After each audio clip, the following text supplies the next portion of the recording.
Hi everyone and welcome back to SwitchUp. My name's Mark Walker and it is the time where we look at the best sale pickups this week. And thank goodness there are actually some new choices and some really interesting ones that I haven't been able to speak about before. We've got 2 days left on this current discount of 10% on any of your eShop games using code SwitchUp over at switchup.gg. Will that be extended? Well, I certainly hope so, but we don't know that until the time. If you're interested in winning a free game, just make sure you're subscribed and, like I say, leave your comments down below. They can be as normal as you like. Oh dear, here we go again. What are the best games on sale? Well, let's find out.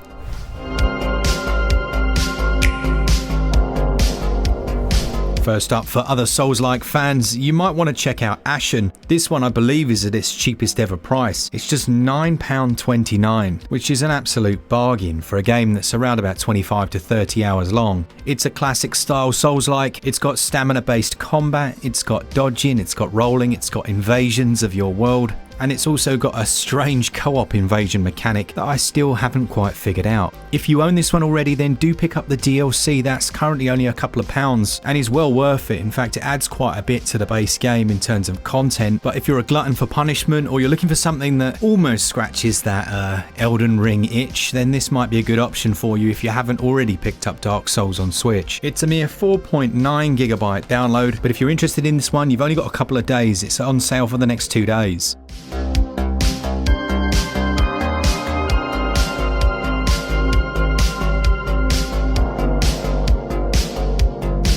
This is a ridiculous price on Dragon's Dogma Dark Arisen, £8.24. Once again, the lowest price ever, 67% off. An incredible game, and at that price, let people know in the comments if you played this one. It was very high scoring when we reviewed it on the channel, but man, £8. It's a massive open world action RPG. You can design and alter your companions and actually send them online so that other people can use them while you're offline. It's a very cool system. There's loads of side quests, there's loads of main quest lines. What I really liked about this one was that the combat actually requires player skill. This isn't about how much you've been grinding, what weapons and gear you've got. Obviously that makes a difference, but the predominant thing is your own player skill. Now this one is 12.1 gigs, around 60 to over 100 hours of gameplay, and it's on sale until June the 15th, so you've got a good amount of time to pick this one up.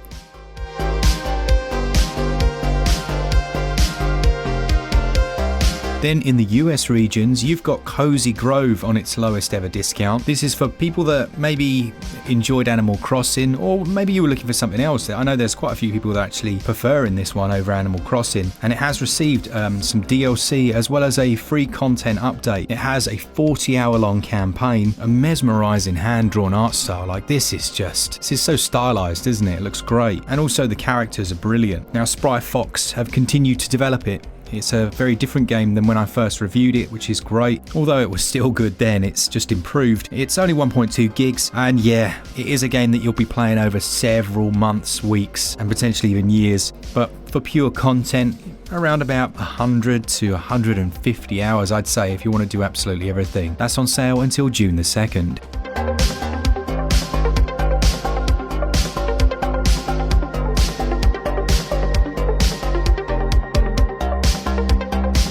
Heaven Dust and Heaven Dust 2 are on sale at the moment at their lowest ever, £8.99 for Heaven Dust 2, 33% off until June the 22nd, with the first game only £2.94, half price. Certainly a good couple of games to pick up together. They have that old school Resident Evil feeling to them, solving those puzzles by collecting and combining different items, and also multiple difficulty modes so you can work your way through in the way you choose. Now I would suggest checking out Glen's full review. I might be a bit biased there, but I think it was one of his really, the guy's a massive Resident Evil fan, so yeah, potentially check out that review if you're interested in these, but well worth it at that price. And there's always going to be something about grabbing a double barrel shotgun and decorating a zombie with it. You're looking at around about 6 to 8 hours, so not overly long, just about on the money I'd say. That one's on sale, as I say, until June the 22nd.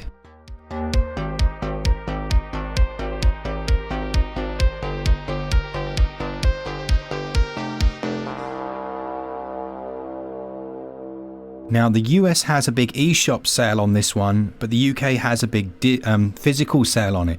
Lego Star Wars The Skywalker Saga, we reviewed it on the channel. It's probably one of our biggest reviews of the year, and we were so privileged that Warner Brothers felt they could give it to a small channel like ours. I know we're not small by subscribers anymore, but in the eyes of a lot of these companies, because we don't have a big corporation behind us, we're still, small little channel. So that they gave us this early was just unbelievably awesome. And at the moment in the UK, it's 22% off at shop2.net, taking it down to £38. And the US have got a 20% eShop sale, but you've also got big physical sales, 23% off at Amazon, GameStop, Target and Walmart. If you're familiar with any of the previous Lego games, you've kind of got an idea about this one, but it's so filled with content. It's by far their most ambitious game ever. The whole thing can be played with a partner or a friend. It's a brilliant one if you've got kids, but it's also perfect for big kids, just reliving those adventures. And it does suffer a little bit from time to time of just having too many features, like mechanics, like mechanics overload, but most of them are so enjoyable. It has that real feeling like when you were a kid, when everything was exciting. You look at the sky and go, wow, it's blue, and look, that tree is a tree. And then as you become an adult, those things aren't quite as amazing, and maybe that's why we play games. There you go. Got a bit deep there, didn't I?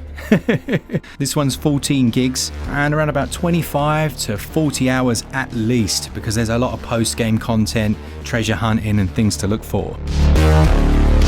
Circle Entertainment's Shadow of Adam was one of my favourite games when it released back in 2019. It didn't get much coverage, it didn't get much attention, but behind the scenes it was one that I was just enthralled with, really. It's got a bit of a dark humour to it and some sardonic wit, and the writing really is excellent. It's got a classic JRPG from the 90s feel to it and a great soundtrack. But in the battle system, you have what's known as AP, and you can restore it as you defeat enemies or between fights. It has a nice balance to it. Yeah, some great characters as well, 15 to 20 hours of gameplay, and only 1.2 gigs to download. That one stays on sale until June the 16th, it's 50% off.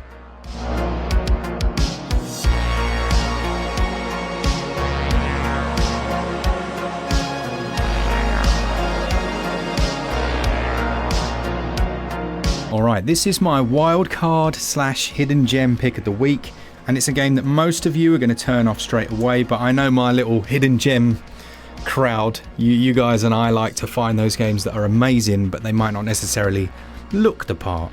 And Flat Heroes is absolutely that game. It's got over 300 levels. There are boss fights in here. Although it doesn't look like it, it feels, I forgot the name again. It feels a bit like one of those ridiculously difficult platformers, but combined with almost like a bullet hell, a puzzle game. It's really excellent. It's super responsive in terms of the way you move around. And it's also an incredibly good loading game, a game that you can just pick up for 5 minutes and play. I guarantee you won't, because it's so addictive. What it does brilliantly is simplicity combined with excellent audio. Loads of challenge here, incredibly compulsive, and having people be able to just pick up a controller and join you really makes a difference. It's 80% off, bar Jean. Developed by Montebero and published by Goblin Studios. Next up we've got Banners of Ruin, another one I've reviewed on the channel, and it's half price, the lowest it's ever been. For people that enjoy deck builders, this one has a real choose your own adventure style. As you progress, you move on to the next scenario.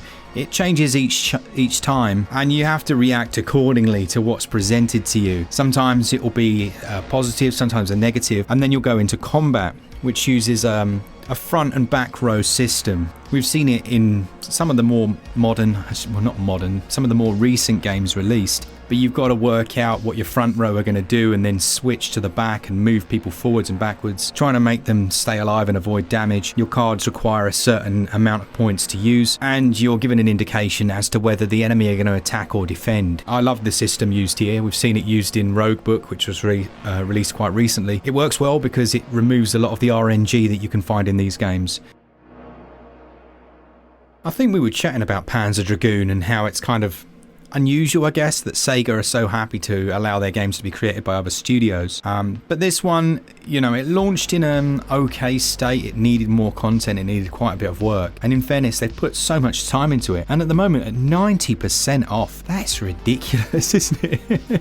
You're paying like a couple of quid for a game that well, even just for nostalgia's sake, it's enjoyable for the 5 to 10 hours it's going to take you to do everything. It does feel retro, it's obviously supposed to be, but I enjoyed it, and for that price it's one that I could play, and I could play with my kids, and it was easy enough for them to just pick up and play. Now it's 9 gigs, so it's not going to take up too much space, and that sale goes on until June the 16th.